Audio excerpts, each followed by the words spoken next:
Hello and welcome back to another video. Um, Today we're going feeding some birds. So there's that one there takes balls. You'll see them in a minute, and that one takes the feed seeds. You'll see that in a minute as well.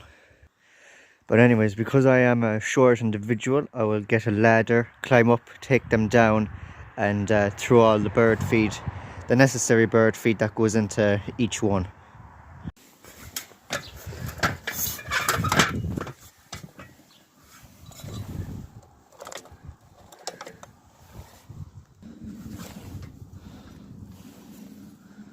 Okay, so it's these little balls that go into that, and the way you do it is just lift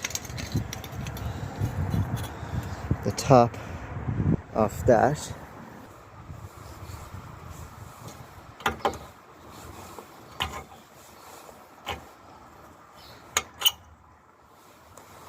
right? So that's the balls in it. I could have put one more in it, but the balls are stored up in our own house, not on the farm, so I'd have to cross the road to get them, but that'll do them for now. I'll go and fill the other one, and then I'll hang the two of them up.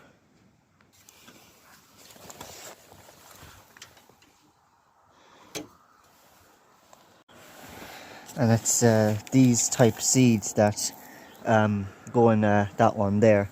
Now normally we'd use a trowel or a cup, but the last person that was filling these was the owl man, and I don't know what he'd done with it, so I just found this little shovel in the turf shed. It was probably used for ashes, so I gave it a good clean, and the only thing is that it sort of broke there. But this is copper actually. The handle is copper, or brass I should say. The handle is brass, and this shovel bit is tin, so I can't really weld them together, and it sort of broke there, so I just have to be careful with it. If not, I can just hold the shovel bit with my fingers, and it should work that way. But we'll scoop the seed with the shovel into the feeder.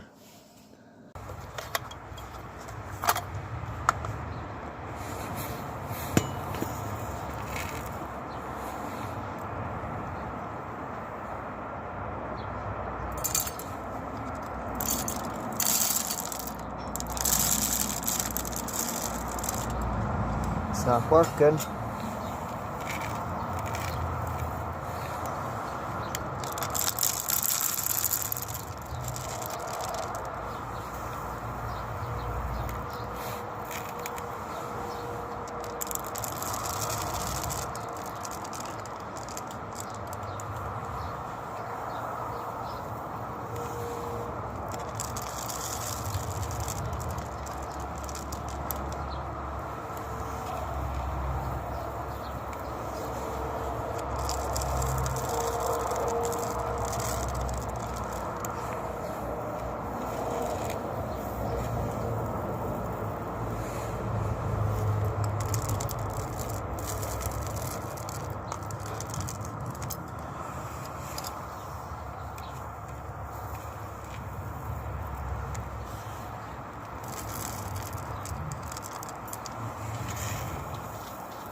Now that's full. The shovel wasn't working. I tried to scoop a small bit, basically just on the tip of the shovel, and sort of tilt it sideways, a bit like just tilting it sideways like that, and hoping then it would fall from the corner into into the feeder, but it wasn't working out that way, so I just had to use my hand instead. Usually we'd use like a cup or a little milk jug, and that would be way easier, but the hand worked, just getting a scoop and letting it slip through my fingers, as you've seen there. So let's hang it up and we'll leave it for the birds to eat.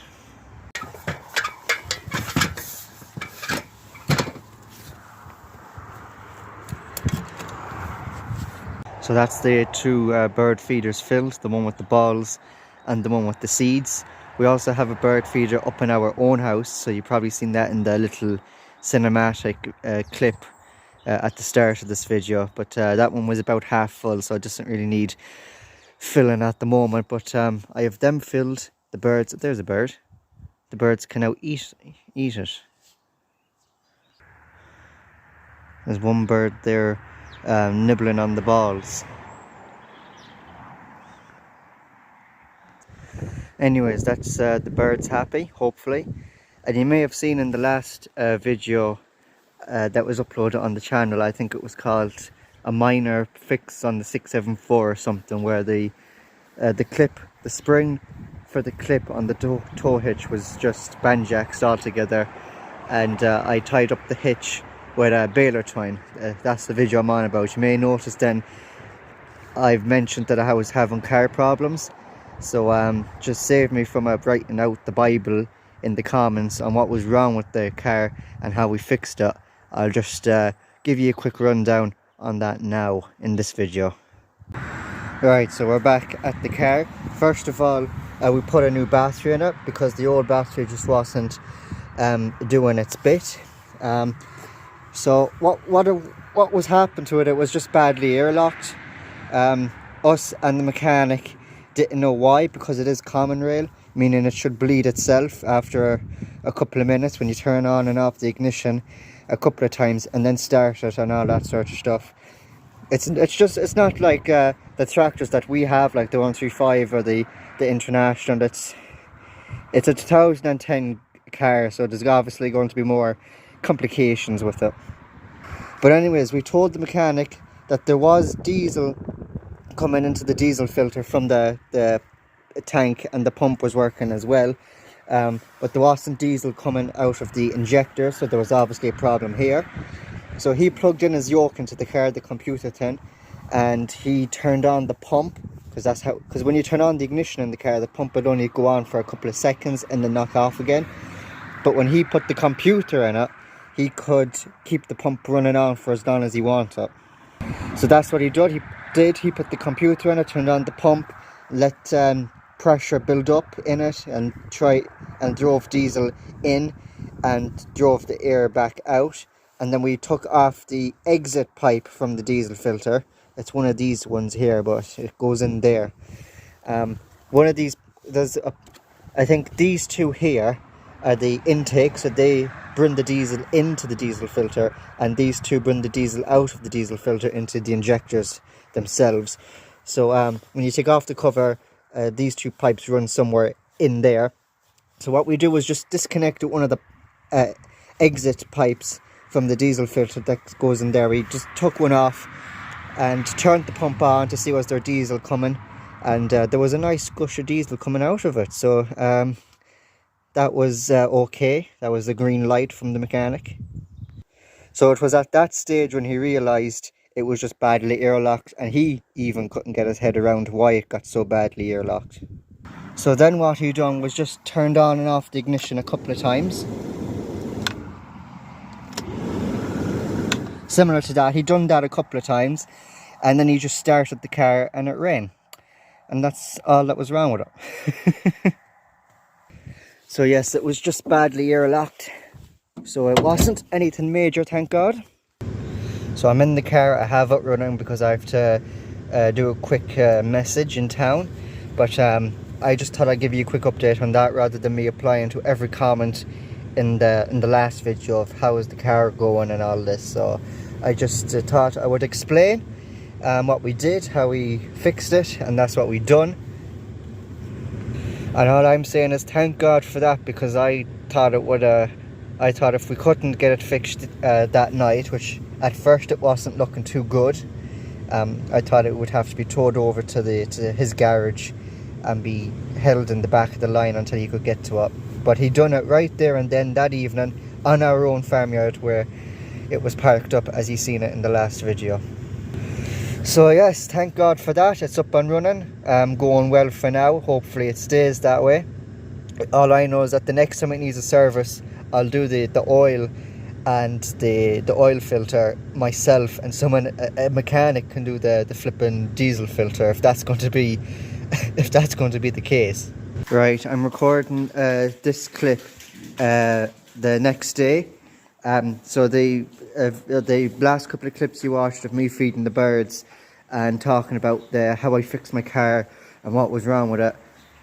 This is the following day, because that day obviously you've seen with the cinematics and during the videos, it was sort of frosty. There was a freeze up really, and we're still witnessing a freeze up now. Obviously it's not as bad as it was yesterday, but it is snowing on and off now.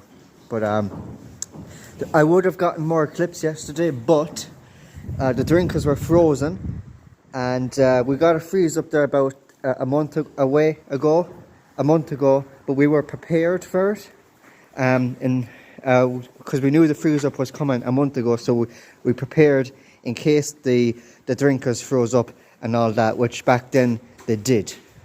And the way we prepared, I think it was during January actually, so 2 months ago, but we had these white barrels, we had 3 of them there, and we filled them up with water because we have a well at the back of the, well, it's not a well, but it collects rainwater from the eave gutters from the grandmother's house. So we have like a little well type thing at the back of our house. So what we'd done in the month of January during that freeze up was we pumped water out and filled these 3 barrels, and we would use the bucket and just basically fill up a bucket of water and throw the bucket in front of them. We would throw the bucket of water into a blue barrel, and the blue barrel would have a rope that we would drag along, and we would just drag it along to each barrier, and if any cow or weanling wanted water, they would stick their head out and they'd obviously get the water. But that's what we done during the freeze up in January, I think. But yesterday, the freeze up, we weren't expecting it.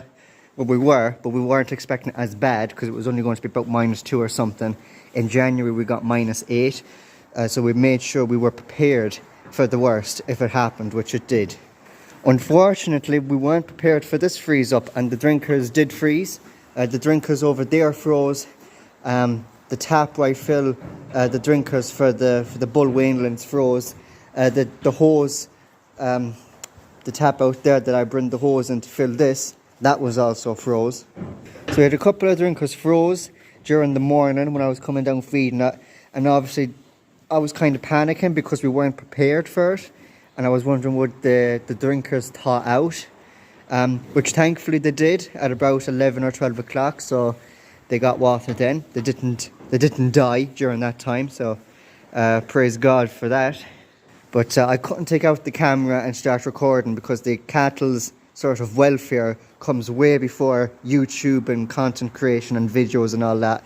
So I wanted to make sure that the livestock was okay first before I even took out a camera.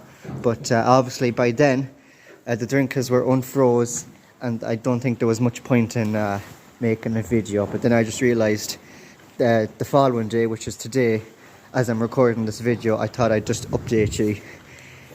But yeah, I'll hand it back to Past Dylan, where he's sitting in the golf to do the outro. But anyways, that's going to be the end of today's video. I know it's been relatively short, and again, not a lot happened in this one.